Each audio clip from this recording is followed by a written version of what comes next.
and tell it, baby, tell me when you're ready, then let's go. I was about to hit the city, but you're looking too pretty, and I might just stay home. What's good, YouTube? It's your taribaee, aka the chubby little wolf, and I'm back again with another video, guys. And today's video is gonna be basically a catch-up slash ankle update situation. Depending on how long you've been watching my videos or following me on social media, then you kind of already know a little bit of my situation and what's been going on. But if not, let's take it back and give you guys the breakdown. On November 21st, 2016, I was involved in a car accident.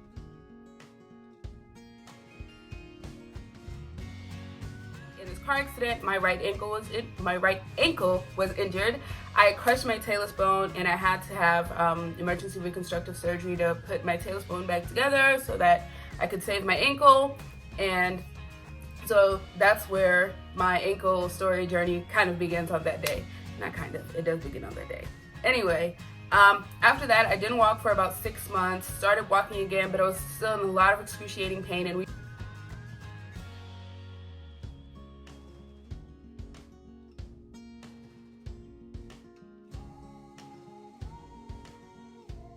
knew that this wasn't going to be just like a one and done type of thing. We knew we were going to have to do some more work, but how much work or what type of work was going to have to be done, we weren't quite so sure. At this point, we were just happy that I was able to save my leg and there was no decaying, no infections or rejection or anything along those lines. I had my initial surgery November 21st, 2016. Up until about October of 2017, I couldn't do it anymore. Like, the pain was excruciating. It was hard. I couldn't work. I was calling off of work. Everything I did, every move I made was really hard, and my ankle and foot area would get so swollen to be like the size of a football. If I can find a picture, I will insert a picture here.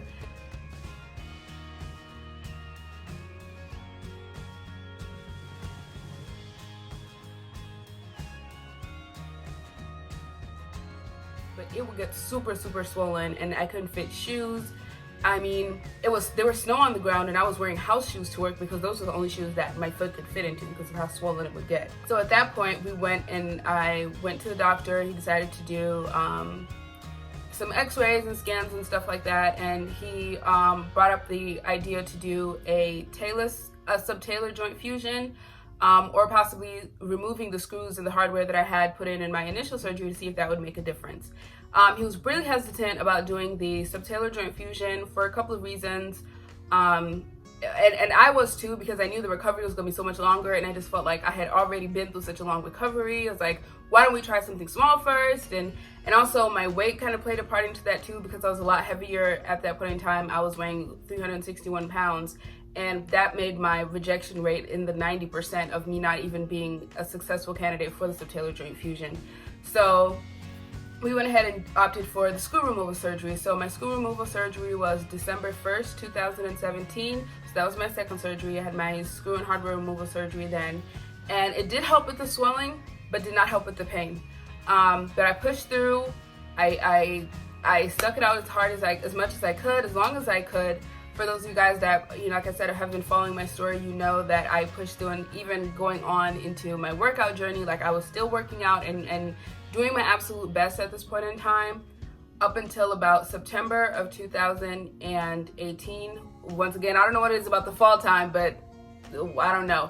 I just was like, we have to go in, I have to get checked out, I can't do this. So we went in and had some CT scans done and all this done, and for sure, like, I had to get the subtalar joint fusion at this point in time. What is that? At this point in time, because it was like bone on bone, barely any cartilage left there. It was a mess. We scheduled the subtalar joint fusion, which, if I remember correctly, it was December 13th, I think. Either December 13th or December 14th, one of the two, not quite so sure at the top of my head right now. I had my subtalar joint fusion, which was my third ankle surgery.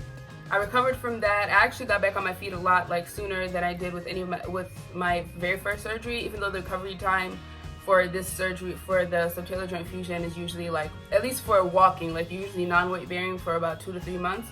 I was non-weight bearing for about a month and 3 weeks, so I mean, it wasn't that much shorter, but it was short in my book. I started walking again, and I was walking in the boot, and I was still experiencing a lot of pain and a lot of stiffness. And granted, this was still at the beginning, so I was like, you know what, let's do some more PT, let's wear the boot, let's do the massages, let's do the whatevers, and maybe the pain will go away by itself. And it didn't. So once again, we went back around, it was in March, it was like towards the end of March, so I ended up having my fourth surgery, April 14th, 15th, one of the two, can't remember once again. And that one was just a hardware removal because what my doctor was thinking from the views of the image, it looked like, because what was happening was, let's say this is like my ankle joint right here, right? Like when you walk like this. Every time I would try to move my foot up like this, I would have so much pain right here in the front of my ankle. I mean, like tearful type of pain. And so he thought maybe, and even from the scans, like when you looked at it, it looked like my screw was what was causing, one of my screws was what was causing the pain and my inability to move. So we just went ahead and removed all the hardware, and we thought, okay, this is it. This is gonna help it out. And it did not. It did not help, but I, once again, stuck it out, pushed through. I pushed through, still going to the gym, going to work. I mean, I pushed till I could not push anymore. Went back to the doctor once again in the fall. I think I went and saw my doctor. I saw him late July, and he sent me to see another, just to get a second opinion from another doctor, and he looked at it, and we tried the those shots, those steroid shots that they did.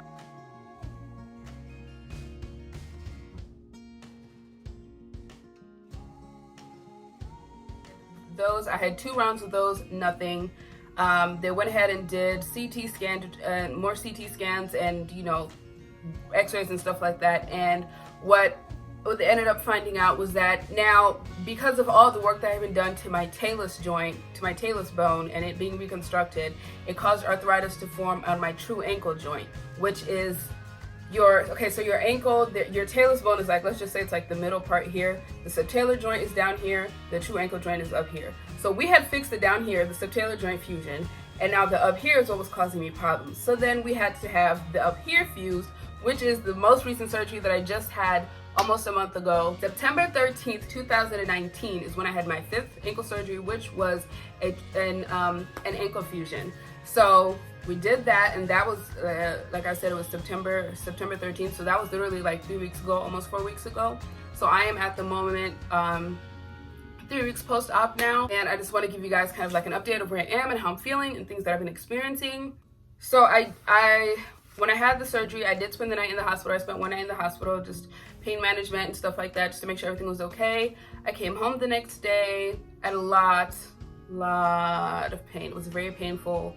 Week 1, week 2, and week 3 actually got like pretty mellow, and it wasn't that bad, except for I get these muscle spasms. Woo, child, listen. And they always have to come at night. They love to come at night when I'm trying to get my sleep and just ruin my night. And the thing is, what happens is my ankle is fused, so it's now fused at a 90 degree angle like this, right? So the only part that I can move is like my toe areas like this. I can't move like this at all because it's fused together, so I can only go like this, right? But the spasms, they literally jerk my foot like this. Ooh, Lord, and it hurts so bad. Like, I literally want to like jump out and scream when it happens, but I keep it together, keep my composure.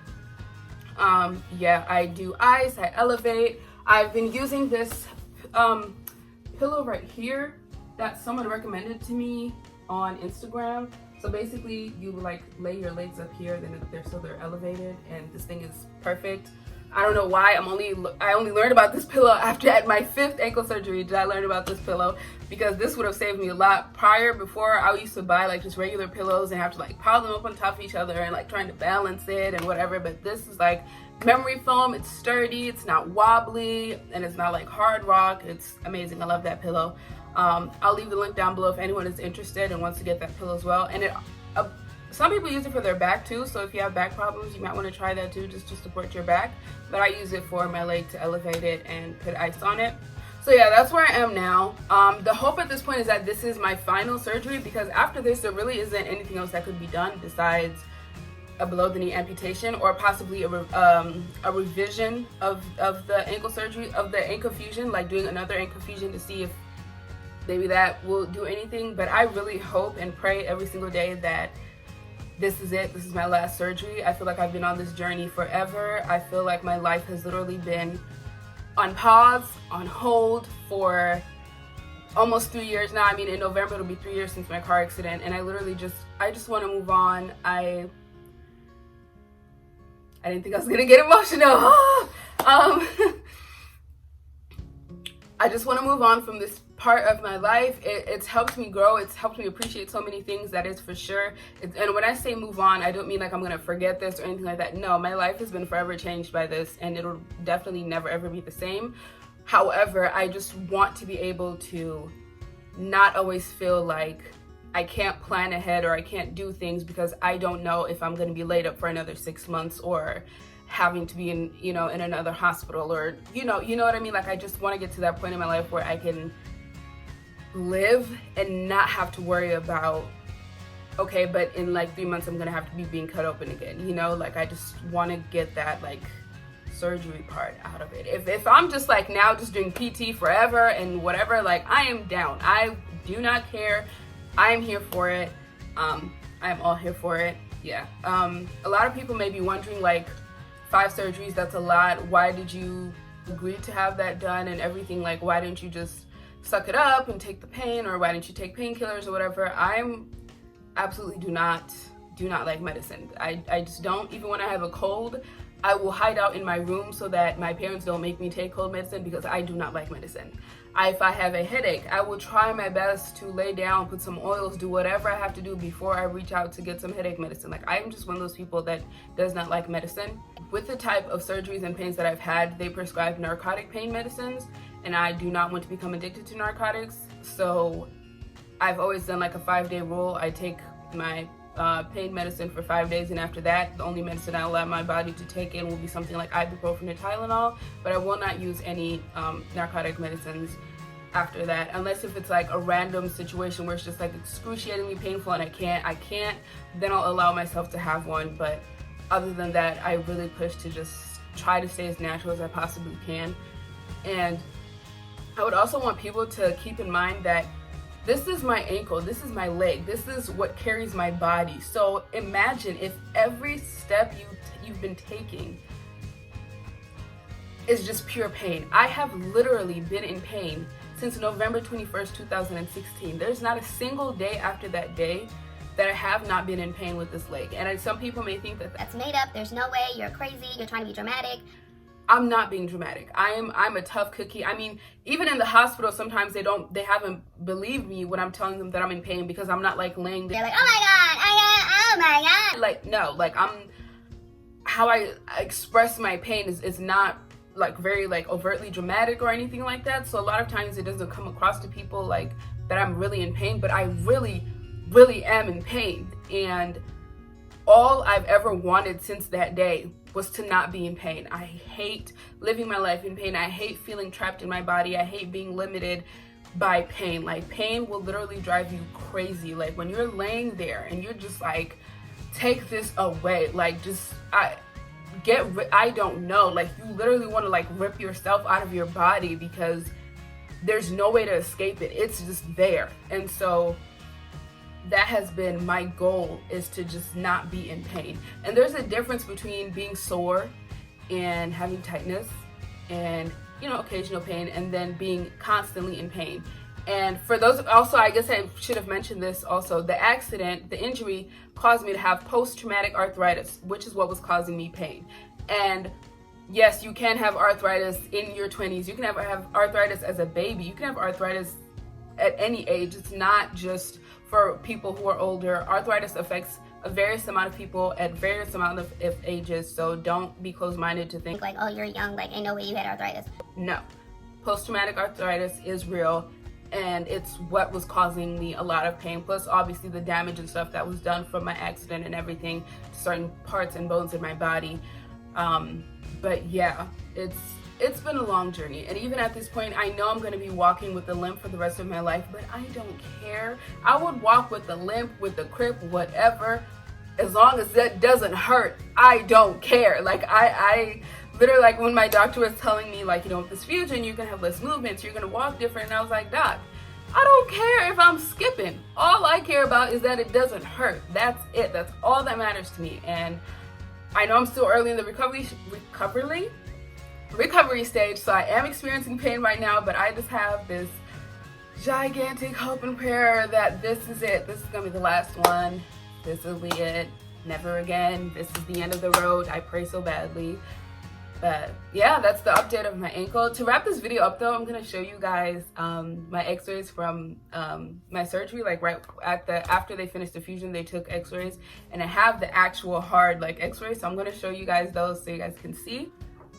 So here is an x-ray. You guys can see I have a plate here. Let me put it this way, I have a plate here, and I have 8 screws in my ankle right now. So this is like the side view, and this is like the straightforward view where you can see like this is the plate, and then the 2 screws that are there, and then there's the 6 that are in the inside of the plate. So yeah, this is what I look like. I like to call myself the bionic woman, okay? I am a transformer, okay?